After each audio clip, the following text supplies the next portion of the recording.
একটা মহিলাকে আরশের উপর থেকে আল্লাহ সালাম জানিয়েছেন, ওই মহিলাটাই আমার নানি খাদিজা। বিশ্বনবী খাদিজার এত ভালোবাসতেন, বিশ্বনবী বলতেন, আল্লাহ কিয়ামতের দিন যখন কেউ কাউরে চিনবে না, ওই কঠিন দিনে আমি যেন আমার প্রাণের খাদিজারে ভুলে না যাই। খাদিজা ইন্তেকালের পরে বিশ্বনবী নিজ হাতে দাফন কাফন করলেন, কবরের সামনে দাঁড়িয়ে দোয়া করলেন। দোয়ার পরে সব সাহাবীরা ঘরে ফিরে যায়।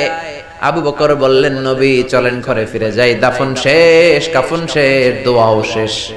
বিশ্বনবী বললেন, না আবু বকর, আমি যাব না, তুমি যাও, আমি কবরের সামনে দাঁড়িয়ে থাকবো।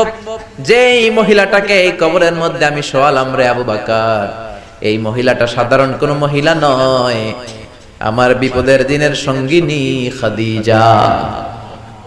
মক্কায় এই মহিলাটাই আমার হাতে প্রথমে কালিমা পড়ে ইসলাম ধর্ম গ্রহণ করেছে। মক্কায় কেউ যখন আমারে সাহায্য করে নাই, তখন আমার